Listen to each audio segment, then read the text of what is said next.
I know that everybody is incredibly shocked and outraged over Donald Trump's comments about Rob Reiner and his wife less than 12 hours after they were pronounced dead after being stabbed in their Hollywood home. But honestly, my reaction when I saw that post from him, to be honest, I wasn't even shocked, which in and of itself worries me because I feel like I, along with the rest of the country, have become rather desensitized to what the president is saying.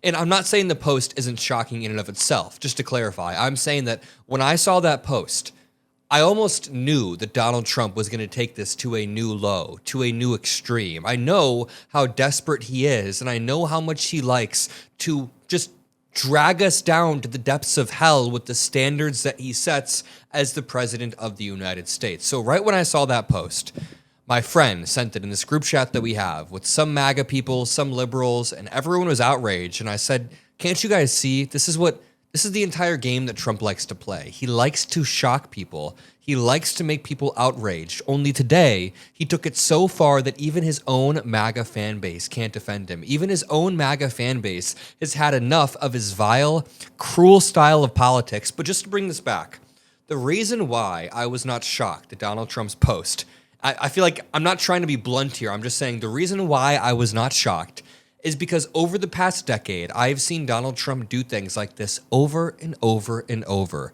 He made fun of a reporter with a physical disability back on the campaign trail in 2015. He said he grabs women by the pussy because they let him do it. Donald Trump 2 weeks ago said Alyssa Slotkin should be executed, and 4 weeks ago he posted AI videos of Obama being arrested. 2 months ago, Donald Trump was making fun of Thomas Massey's deceased wife, and 4 months ago, Donald Trump was cutting USAID and killing people en masse in other countries. So when I saw this post about Rob Reiner, yes, of course, it is a crazy, effing, despicable, evil, vile post, but I wasn't really shocked. I understand that Donald Trump is playing this game, this vile game of politics, which for every other American than him, it's not a game. This is the reality for minorities in America, for people who need healthcare, who need affordability, who need a whole list of things. But for Trump, it is just this outrage game because he is insulated from all of these problems. But this brings me on to the next problem. The reason why this video is titled, I've Had Enough, is because the one thing in our political landscape that I have had enough of, there's a lot of things, but the one thing mainly that is really depressing to me is the double standard of expectations. Friend of the show, Pondering Politics, calls it the asymmetry of expectations between the two sides, and it's so incredibly true. We talk about it on this show all the time, but let me just flesh this out.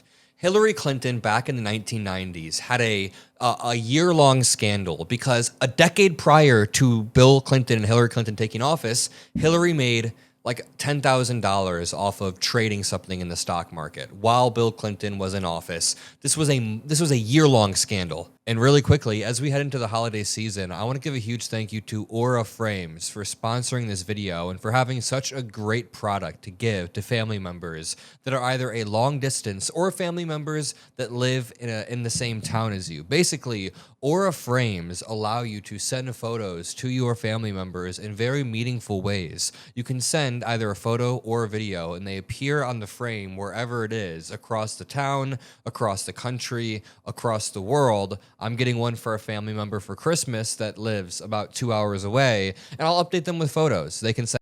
Yet Donald Trump, a few decades later, had Melania Trump get a $40 million movie deal with Amazon after meeting with Jeff Bezos secretly in the White House.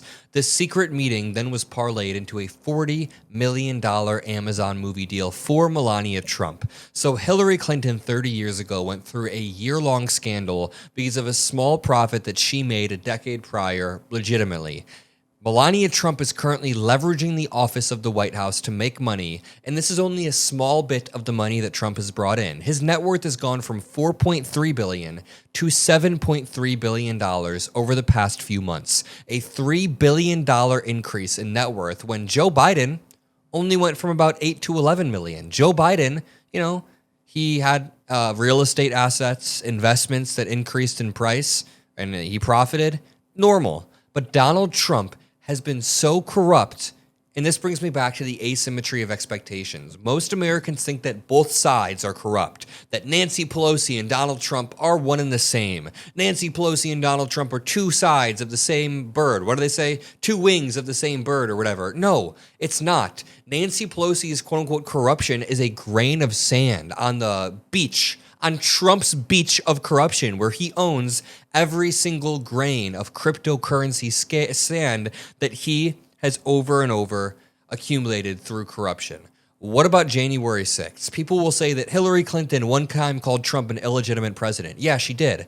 And Democrats shouldn't use language like that, especially when we're not saying an election was stolen, because Hillary wasn't. She was just saying that in her eyes, Donald Trump is an illegitimate president. Well, sure, you can argue that, but politicians need to be careful with their words. But they will say that one statement from Hillary Clinton is the same as Donald Trump claiming the election was stolen for a year before the election happened. Then on election night, he took the stage and declared victory before the votes were counted. Then after that, Donald Trump repeatedly said the election was stolen from him. Over and over and over, he lied. Even after the court cases were proven wrong, he called officials, tried to flip the results of the election. So spare me the tears when Hillary Clinton called him an illegitimate president one time.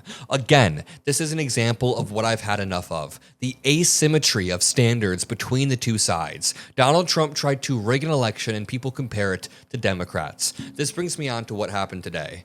Any other president would essentially not even get impeached because what he said wasn't illegal. He should be impeached for a lot of other things, for the potential alleged war crimes, for the absolutely certain corruption that's happening. He should be impeached for his treatment of Kilmar Armando Abrego Garcia, and he should be impeached for his tariffs. Many, many things he could be impeached for. But what Donald Trump did today was just a new level of depraved, a new level of sick in the head. And honestly, there should be consequences for the president of the United States saying something like this. Honestly, if Obama would have said this, he probably would have gotten impeached. If Biden would have said this, there would have been years and years of probably investigations into his family. Like, they would have gone hard on him. Yet Donald Trump is able to skirt away with, over the past few weeks, saying that Democrats should be hung, posting AI videos of Obama. I actually have a pretty fleshed out list that Micah Irfan and I have made. Let me pull this up because we have an entire list of the things that Trump has done. The January 6th scheme, denying the 2020 election, calling for the Constitution to be terminated. Remember that one? Subverting Congress to put tariffs on other countries. Publicly asking Pam Bondi to indict 3 people. That one he should be impeached for, absolutely. Trying to run for a 3rd term, calling Marjorie Taylor Greene Marjorie Trader Greene. An AI video of Obama being arrested, calling for the hanging of Democrats. He weaponized the DOJ against his opponents, then called for Pritzker and Johnson to be arrested. He sent the military into Democratic cities while investigating Act Blue, our main pack. He's going after the media, after law firms, after CNN, after Jimmy Kimmel. He's trying to illegally redistrict the country. He's purging immigrants with brutal ICE raids. People are getting fired from the FBI for having LGBTQ flags on their desks. All of these things would have ended the presidency of any normal person in any normal time period. And right now, I know that I'm yapping. I apologize for the yapping. If you would like it, make sure you drop a like and double check to make sure you're subscribed to the Adam Mockler feed. And let me know in the comment section. But I'm going to keep yapping because today, Donald Trump took the United States political atmosphere to a new low. He set the standard, such a standard that when he passes away in the future, inevitably passes away, even though it feels like this guy's a cockroach, never goes away. But when Donald Trump inevitably does pass away, how are people not just going to use his post today as a justification to make fun of it and meme about it? He has set a new standard and he has lowered the bar for American politics. I'm going to leave it there. I love you all and peace out.